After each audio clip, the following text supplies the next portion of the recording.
Hello बच्चों, my self Rahul Chhawra from Jain academy. ये है आपका एक छोटा सा प्यारा सा क्यूट सा चैनल जैन एकेडमी।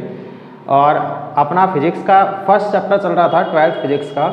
उसमें अपन ने काफ़ी कुछ पढ़ लिया था। गॉस लॉ के बारे में भी अपन ने स्टार्टिंग कर दी थी। गॉस लॉ जो होता है वो गॉस लॉ ही होता है कि किसी भी क्लोज सरफेस से जो नेट फ्लक्स होता है, किसी भी क्लोज सरफेस से जो नेट फ्लक्स पास होता है वो नेट फ्लक्स होता है उस क्लोज सरफेस से उस क्लोज सरफेस के अंदर net charge divide by epsilon not. ये अपने गॉस लॉ में देखा था कि गॉस लॉ ये बोलता था कि किसी भी सरफेस से जो नेट फ्लक्स पास होता है, इलेक्ट्रिक फ्लक्स, वो होता है उस क्लोज सरफेस के अंदर net charge divide by epsilon not. यदि मीडियम नहीं है तो एप्सिलॉन नॉट आ जाएगा, और यदि मीडियम भी है तो एप्सिलॉन नॉट एप्सिलॉन आर आ जाएगा। ठीक है, इसके बेस पे इस पे बेस्ड अपन क्वेश्चंस भी करेंगे अभी, तो और क्लियर हो जाएगी चीज़ें। अब ये जो गॉस लॉ आया है कि phi equals to sigma Q by epsilon naught, ठीक है, ये तो एक फॉर्मूला ही है। ये फॉर्मूला आया कहाँ से? अभी तक अपन को इसके बारे में कुछ भी नहीं पता कि ये फॉर्मूला जो बना है phi equals to sigma Q by epsilon naught, Gauss ने ये फॉर्मूला दिया था कि phi equals to sigma Q by epsilon naught, लेकिन इसका प्रूव क्या है कि ये फॉर्मूला सही है या गलत है? ठीक है, क्योंकि phi equals to E vector dot D A vector से तो कई चीज़ें क्लियर होती है कि हाँ भी अपन ने इसका स्केलर वेक्टर स्केलर प्रोडक्ट किया है तो जो क्वांटिटी मिली थी वो भी स्केलर मिली थी। ठीक है, ऐसे यूनिट वाइज भी वो एकदम सही से फिट बैठ रहा था। तो अब यहाँ से भी अपन को देखना ये है कि phi equals to sigma Q by epsilon naught के अपने आप में एक सही फॉर्मूला है या इसमें कुछ करेक्शन है। तो अपन को ये देखना है प्रूफ ऑफ गॉसेस लॉ। ठीक है, जो गॉस लॉ अपन ने पढ़ा है उसका प्रूफ क्या है वो चीज़ अपन को देखनी है। तो उसको प्रूव करने के लिए अपन ने ये माना कि जैसे मान लो मेरे पास में एक स्फीयर है। ठीक है, ये एक्चुअल में स्फीयर है, रिंग नहीं है, एक स्फीयर है। तो इसको अपन नाम दे देते हैं, ये क्या चीज़ है? स्फीयर। ठीक है, सफियर। क्या है? सफियर। इस सफियर के सेंटर पे एक क्यू चार्ज रखा हुआ है, रख दिया। ठीक है, अब इस सफियर से जो पास होने वाला फ्लक्स होगा, इस स्फीयर से जो पास होने वाला फ्लक्स होगा वो कितना होगा? नेट चार्ज कितना है अंदर? क्यू। ठीक है, और इससे पास होने वाला फ्लक्स कितना हो जाएगा? Sigma Q by epsilon naught अपन लगाएंगे तो सिग्मा क्यू एप्सिलॉन नॉट क्या बोलेगा? सिग्मा क्यू की जगह तो क्या आएगा? Q divide by epsilon not. यानी कि इस स्फीयर से जो पास होने वाला फ्लक्स होना चाहिए, वो पास होने वाला फ्लक्स क्या होना चाहिए? वो पास होने वाला फ्लक्स होना चाहिए sigma Q by epsilon not, यानी कि क्यू बाय एप्सिलॉन नॉट। ठीक है, तो इस चीज़ को ही अपन को प्रूव करना है कि क्या इस स्फीयर से पास होने वाला फ्लक्स जो है वो क्यू बाई एप्सिलॉन नॉट आता है या नहीं आता है। ठीक है, ये चीज़ अपन को प्रूव करनी है। तो इसको प्रूव करने के लिए मैंने यहाँ पर इस स्फीयर के ऊपर एक स्मॉल सा पार्ट ले लिया, ये वाला ले लिया। ठीक है, इस स्फीयर है, एक स्फीयर का मैंने स्मॉल सा पार्ट लिया। इस स्फीयर की जो रेडियस है वो रेडियस अपन ने मान ली कैपिटल आर है। ठीक है, यदि ये चार्ज पॉजिटिव है तो इस स्मॉल पार्ट पे जो अपन ने स्मॉल पार्ट लिया है, उस स्मॉल पार्ट पर इंटेंसिटी की डायरेक्शन जो होगी वो क्या होगी? यदि ये चार्ज पॉजिटिव है तो मैं ये मान लेता हूँ, चार्ज यहाँ लगा लेते हैं, ये चार्ज यदि पॉजिटिव है तो इस स्मॉल पार्ट पे जो इंटेंसिटी की डायरेक्शन होगी वो कैसी होगी? आउटवर्ड होगी ऐसे। तो इंटेंसिटी तो अपनी आएगी कैसे? आउटवर्ड आ जाएगी। इस स्मॉल पार्ट के लिए एरिया की डायरेक्शन क्या होगी? इस स्मॉल पार्ट का एरिया यदि मैं डीए मान लूँ तो इसकी एरिया की डायरेक्शन भी तो यही आएगी, डीए आउटवर्ड, भी आउटवर्ड आएगी डीए। इस स्मॉल पार्ट से निकलने वाला नेट फ्लक्स कितना होगा? स्मॉल पार्ट से निकलने वाला जो स्मॉल फ्लक्स होता है उसका अपने पास में फॉर्मूला होता था phi equals to E vector dot D A vector. ये अपन पढ़ते थे कि फ्लक्स की डेफिनेशन यही थी कि ठीक ही नहीं थी, किसी भी स्मॉल पार्ट से जो फ्लक्स पास होता है वो कितना होता है? ई vector dot D A vector होता है ऐसा। तो अब यहाँ से यदि मैं डॉट हटाऊंगा तो ई की डायरेक्शन भी यही है और डी ए की डायरेक्शन भी यही है। जब दोनों की डायरेक्शन सेम ही है तो दोनों के बीच का एंगल कितना होगा? 0 डिग्री। तो यहाँ से डॉट हटाते हैं तो कोस आता है, तो मैं ये बोल दूंगा डी फाई इक्वल्स टू क्या हो जाएगा?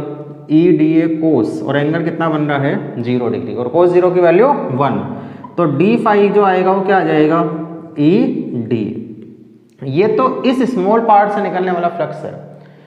ऐसे ही इस स्फीयर के ऊपर मैं छोटे छोटे स्मॉल पार्ट ले लूंगा और छोटे छोटे स्मॉल पार्ट से निकलने वाला छोटा छोटा फ्लक्स निकाल लूंगा। तो सारे छोटे छोटे फ्लक्स को जब मैं ऐड कर दूंगा तो मुझे टोटल फ्लक्स पता चल जाएगा कि स्फीयर से कितना फ्लक्स पास हो रहा है, ऐसा ही होगा।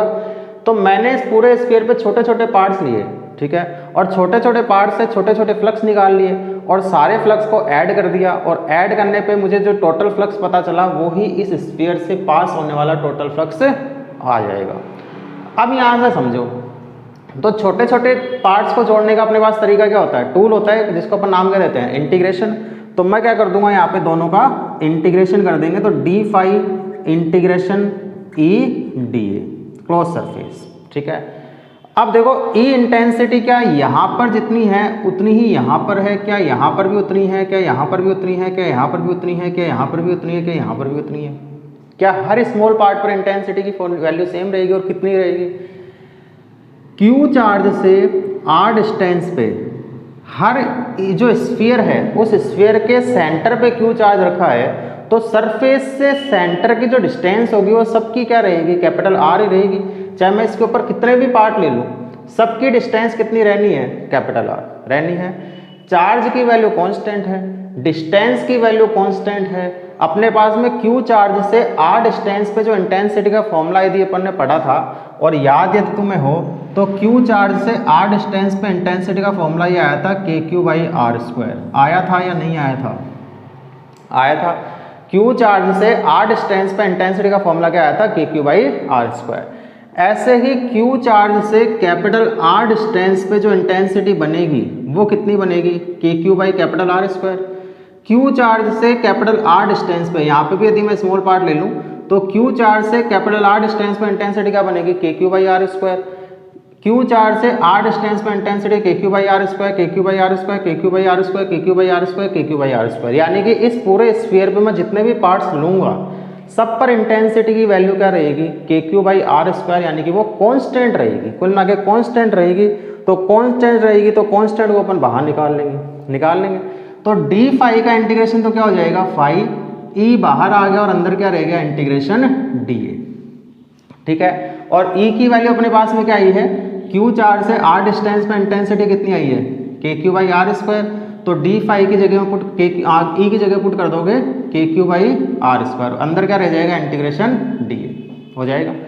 अब देखो इंटीग्रेशन डी ए क्या बताता है, इंटीग्रेशन डी ए क्या बता रहा है कि जो अपन ने स्फीयर लिया है उस स्फीयर का टोटल सरफेस एरिया, यही तो है भी छोटे छोटे पार्ट्स अपन ने लिए हैं एरिया के, ये D area, D area, D area, D area, D area, सारे एरिया को इंटीग्रेशन करने से क्या पता चल रहा है, जितने भी स्मॉल पार्ट्स लिए उन सबके एरिया का टोटल सम, यही तो हुआ है। तो पूरे छोटे छोटे पार्ट्स का जो टोटल सम होगा वो सम एरिया का जो सम होगा वो क्या स्फीयर के टोटल एरिया के इक्वल होगा, टोटल सरफेस एरिया। तो स्फीयर का सरफेस एरिया कितना होता है, स्फीयर का सरफेस एरिया, अब ये 9th-10th की चीजें हैं। स्फीयर का सरफेस एरिया होता है 4 पाई आर स्क्वायर।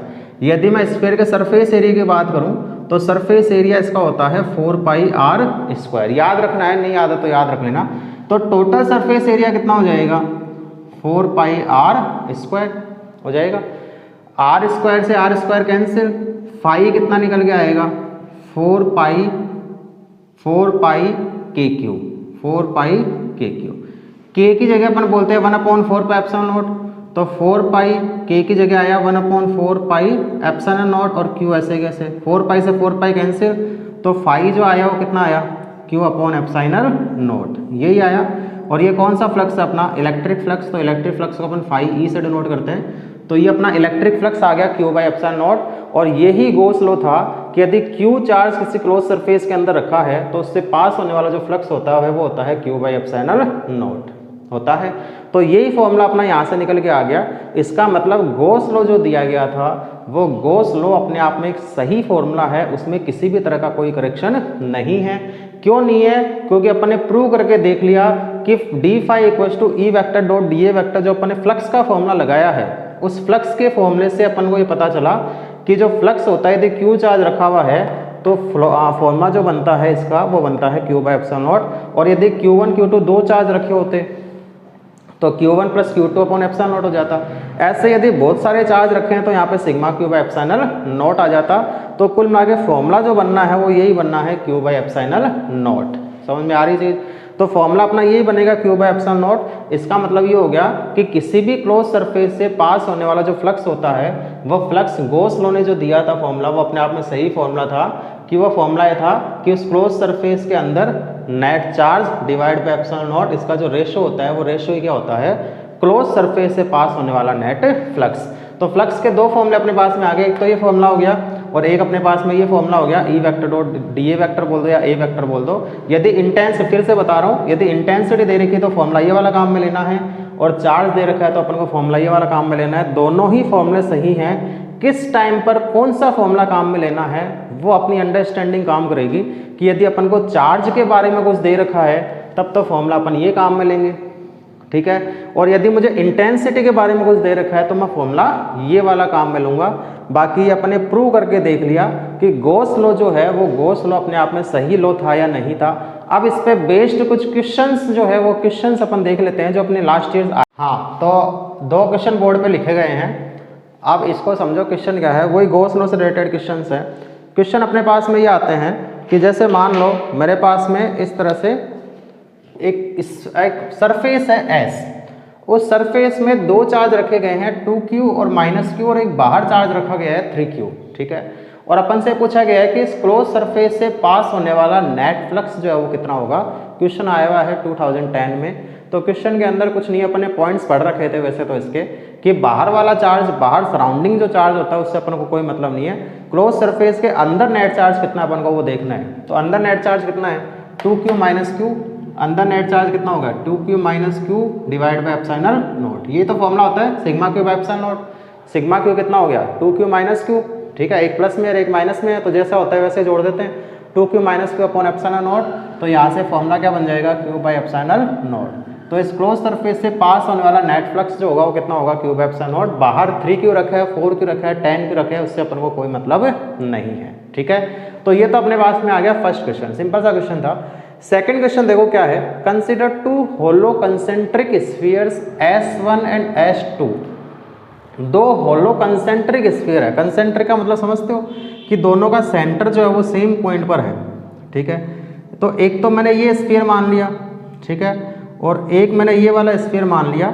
एक को अपन ने मान लिया S1 और एक को अपन ने मान लिया S2। तो अंदर वाले को मैंने मान लिया S1 और बाहर वाले को मैंने मान लिया S2, ठीक है।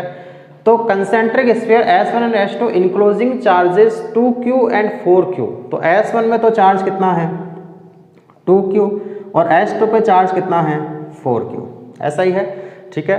तो एक पे चार्ज 2Q है, एक पे चार्ज 4Q है।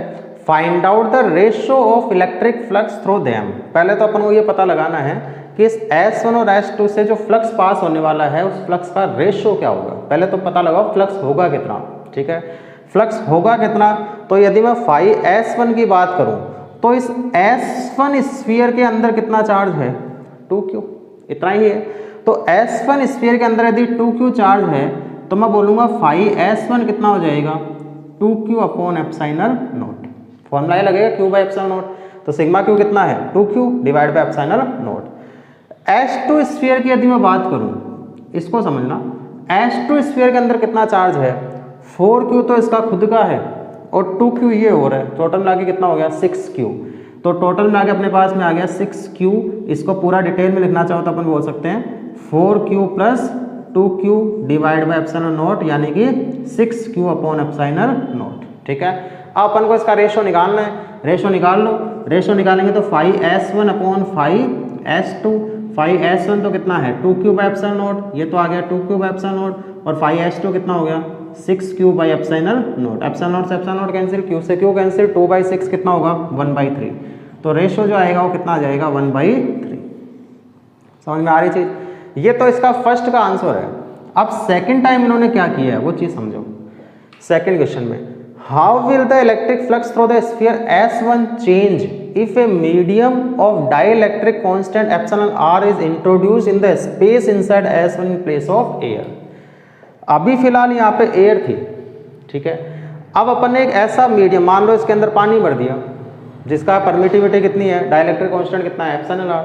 तो अब यहाँ से इसको समझो कि ये छोटा सा एक डायग्राम बना देते हैं कि ये तो S1 S2 हो गया और अंदर वाला स्फीयर कौन सा हो गया S1 हो गया, ठीक है। ये अपना S1 था अंदर वाला और बाहर वाला कौन सा था S2, ठीक है, अंदर वाला S1 था, बाहर वाला S2 था। अब ये बोला गया कि इस स्फीयर S1 के अंदर एक डाइलेक्ट्रिक कांस्टेंट डाल दिया, ठीक है, ये एक डाइलेक्ट्रिक कांस्टेंट डाल दिया इसके अंदर। इस डाइलेक्ट्रिक कांस्टेंट की परमिटिविटी कितनी दे रखी है, एप्सिलॉन आर। यहाँ पे वही चार्ज कितना रखा है 2q और यहाँ पे वही चार्ज कितना है 4q, ठीक है। अब अपन को निकालना केवल S1 से ही है कि S1 से पास होने वाले नेट फ्लक्स पे क्या इफेक्ट आएगा। तो अपन ने बोल दिया था जब मीडियम आ जाता है तो फॉर्मूला अपना चेंज हो जाता है। तो मीडियम के केस में जो फ्लक्स पास होता है उसका फॉर्मूला रहता है sigma Q upon epsilon naught epsilon R, ऐसा ही था मीडियम के केस में। तो सिग्मा क्यू तो कितना है 2q, S1 के अंदर फ्लक्स चार्ज कितना है 2q, तो 2q upon epsilon naught epsilon R. Relative permittivity अपन को एप्सिलॉन आर ही दे रखी है। तो यदि मीडियम डाल दोगे तो उस कंडीशन में फ्लक्स की वैल्यू जो है वो एप्सिलॉन आर से कम हो जाएगी। समझ में आ रही थी। तो पहले तो यहाँ पे एयर थी, फिर से समझना, अच्छा क्वेश्चन है, काफ़ी बार आया हुआ है। जब यहाँ पर एयर ही थी तो S1 से पास होने वाला फ्लक्स तो कितना हो गया 2q by epsilon not, 2q by epsilon not. S2 से पास होने वाला फ्लक्स कितना हुआ, S2 के अंदर कितना चार्ज है 4q2, ये 4q भी इसके अंदर ही है, ठीक है, ये समझना, ये 4q इसके अंदर ही है क्योंकि उसने बोला है इनक्लोज कर रहे हो, ठीक है। Consider two enclosing charges 2q and 4q, enclose है, अंदर की तरफ है, ठीक है। तो ये 4q, तो टोटल कितना हो गया इसके अंदर चार्ज 4q प्लस 2q कितना हो गया 6q। तो सेकंड से जो फ्लक्स पास होगा वो कितना हो जाएगा 6q बाई एप्सिलॉन नॉट। फिर इसका रेशो नहीं पूछा गया था तो रेशो अपने निकाल लिया। फिर इसने क्या किया कि इस S1 स्फीयर के अंदर एक एप्सिलॉन आर परमिटिविटी का मीडियम डाल दिया और फिर ये पूछा कि इससे पास होने वाला फ्लक्स कितना हो जाएगा। तो इससे पास होने वाला फ्लक्स निकाल लो। इससे पास होने वाला फ्लक्स का फॉर्मूला अपने पास में हो जाएगा 2q upon epsilon naught into epsilon R. तो 2q upon epsilon naught into epsilon R, ठीक है। मीडियम आ जाता है तो मीडियम के लिए अपन जानते ही हैं कि फ्लक्स का फॉर्मूला जो है वो इस तरह से निकल के आता है। तो एक क्वेश्चन आया हुआ था कौन से ईयर में 2014 में। ऐसे ही क्वेश्चन अच्छे अच्छे क्वेश्चन और आते हैं, तो और एक दो क्वेश्चन अपन। तो नेक्स्ट क्वेश्चन अपने पास में ये है, क्वेश्चन बोर्ड पे लिखा गया है, एक thin straight infinitely long conducting wire. अपने पास में एक इनफाइनाइट लेंथ का कंडक्टिंग वायर है, ठीक है, थिन है, पतला सा है, यानी कि इसकी रेडियस अपन को कंसिडर नहीं करनी है। स्ट्रेट है, wire having charge density lambda, ठीक है। इस पे जो मान लो पॉजिटिव चार्ज में मान लेता हूँ तो चार्ज डेंसिटी लैम्डा अपन पहले ही पढ़ चुके हैं कि यूनिट लेंथ पे जो चार्ज होता है लैम्डा क्या होता है Q/L। तो इसकी जो चार्ज डेंसिटी अपन को दे रखी है वो क्या दे रखी है लैम्डा दे रखी है, यानी कि इसकी यूनिट लेंथ पे जो चार्ज है वो कितना है लैम्डा, ठीक है। Is enclosed by A cylindrical surface of radius small r and length l। एक सिलेंडर है अपने पास में, उस सिलेंडर से इस वायर को अंदर रखा गया है, इनक्लोज किया गया है, जिसकी रेडियस तो है स्मॉल r और लेंथ दे रखी है स्मॉल l, ठीक है। यानी कि मान लो कि मैंने इसके यहाँ पर इस पॉइंट पे मानना कि मैंने इसके इस पॉइंट के ऊपर यहाँ पे यहाँ मैंने एक सिलेंडर बना दिया इस तरह से, ठीक है। इस वायर को मैंने एक सिलेंडर से इनक्लोज कर दिया, जिस सिलेंडर की लेंथ तो अपन को क्या दे रखी है स्मॉल l, ठीक है, इस तरह से, और इसकी रेडियस जो दे रखी है वो क्या दे रखी है स्मॉल r, ठीक है। ये अपन को गिवन है। Its axis coinciding with the length of the wire. तो लेंथ ऑफ द वायर जो थी उसी के ऊपर इसकी एक्सिस आ गई सिलेंडर की, सही बनाया अपन ने। Find the expression for the electric flux through the surface of the cylinder. इस सिलेंडर के सरफेस से पास होने वाला नेट फ्लक्स अपन को पता लगाना है। समझ में आ रही चीज। तो इस सिलेंडर से पास होने वाला नेट फ्लक्स कितना होगा, तो अपन ये बोलते हैं कि गॉस लॉ ये बोलता है किसी भी क्लोज सरफेस से पास होने वाला जो फ्लक्स होता है वो क्लोज सरफेस के अंदर net charge divide by epsilon not. Formula अपने पास में यही था कि फाई जो होता है वो क्या होता है sigma Q upon epsilon not, ऐसे होता है। अब ये देखो इसके अंदर नेट चार्ज कितना है, इसके अंदर नेट चार्ज कितना है ये अपन को पता लगाना है। तो मैं ये मान लेता हूँ कि इसके अंदर जो नेट चार्ज है वो क्यू है। इस केवल ये तो इनफाइनाइट लेंथ का वायर है, ये अपन को उससे मतलब नहीं है, बाहर वाले चार्ज से तो अपन को कोई मतलब होता ही नहीं है। गॉस लॉ में अपन ये बोलते हैं कि बाहर वाले चार्ज से अपन को कोई मतलब नहीं है, इसके अंदर कितना चार्ज है वो अपन को देखना है। तो इसके अंदर कितना चार्ज है वो कैसे पता चले, मैंने मान लिया कि इसके अंदर क्यू चार्ज है, ये मैंने मान लिया। तो अपन को ये पता है कि लैम्डा इक्वल्स टू क्या हो जाएगा Q/L। यही होता है फॉर्मूला कि लैम्डा क्या होता है यूनिट लेंथ पे चार्ज। यूनिट लेंथ पे चार्ज मान लो इसके अंदर Q चार्ज है, L लेंथ पे यदि Q चार्ज आ गया, अंदर की बात कर रहा हूँ, ये चार्ज कहाँ है, ये चार्ज इसकी इतनी लेंथ पे है जो इसके अंदर है, ठीक है। तो अंदर जो है एल लेंथ पे कितना चार्ज है क्यू, तो यूनिट लेंथ पे कितना हो जाएगा क्यू बाई एल, यानी कि इसके अंदर जो चार्ज है वो कितना आ गया लैम्डा इंटू एल आ गया।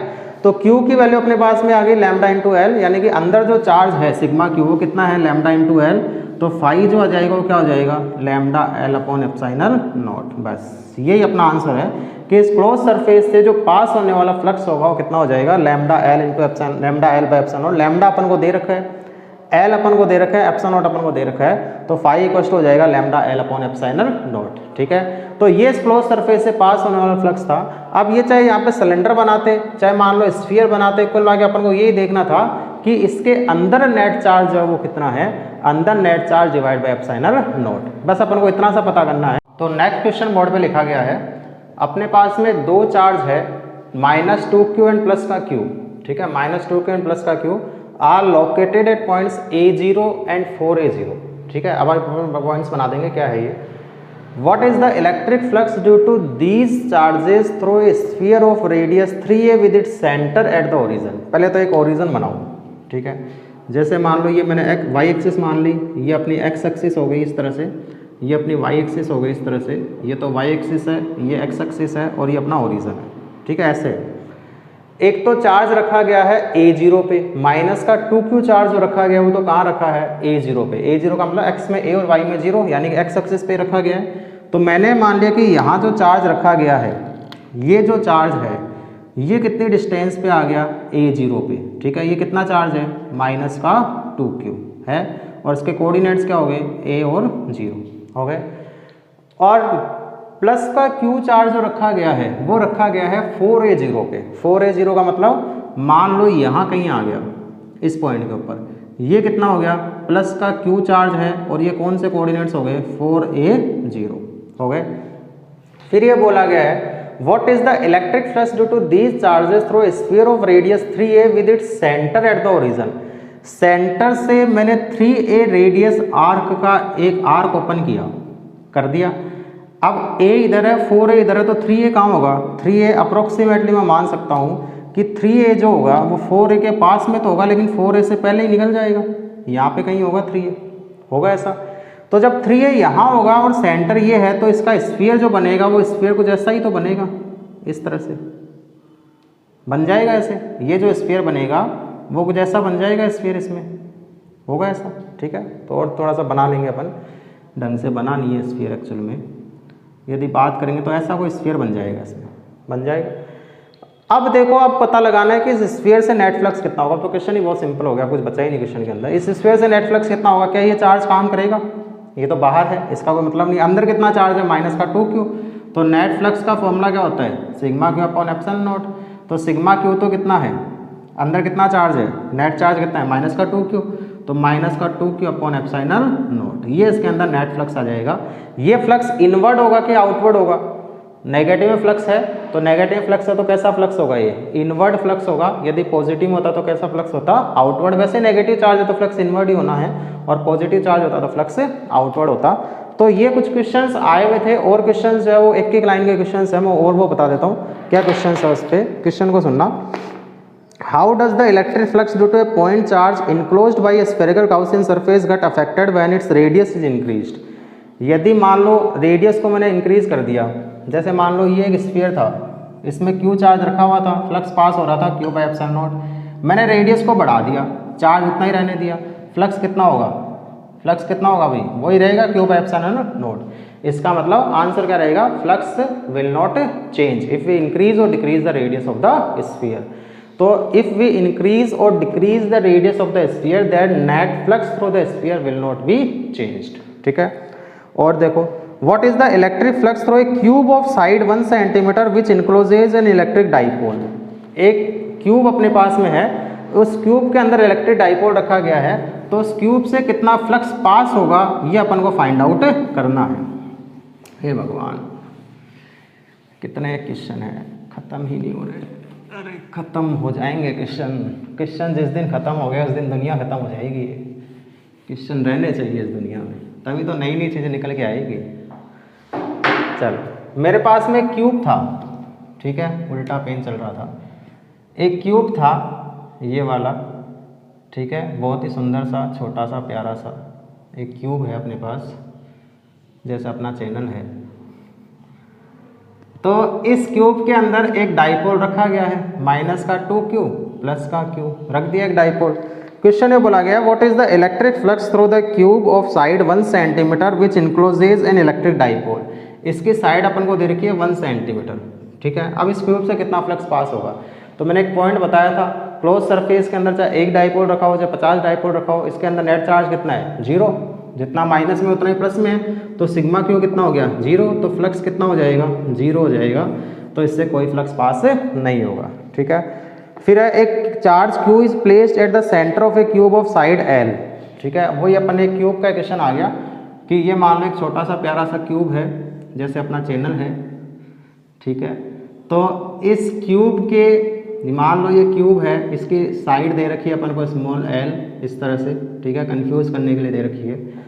और ये बोला गया है और इसके सेंटर पे क्यू चार्ज रखा गया है। ये मान लो मैंने सेंटर ले लिया और इस पे क्यू चार्ज अपन ने रख दिया, ठीक है।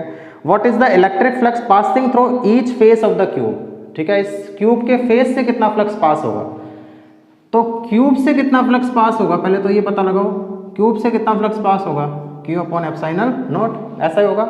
और एक फेस से कितना होगा, ये फ्लक्स जो कितनी फेस से पास हो रहा है, सेंटर पे रखा है तो 6 की 6 फेस काम करेगी।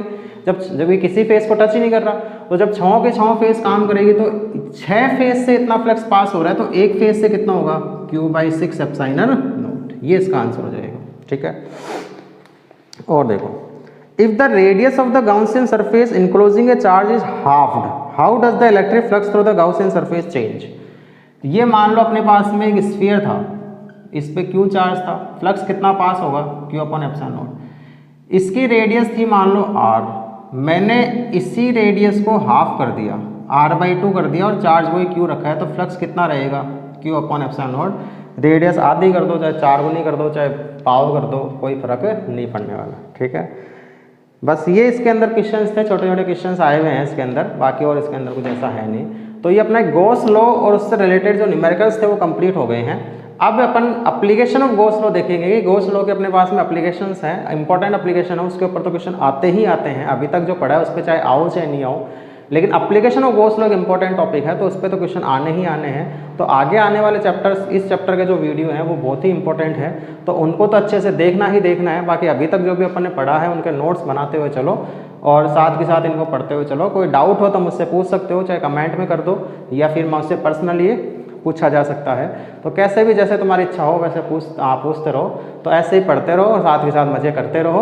All the very best.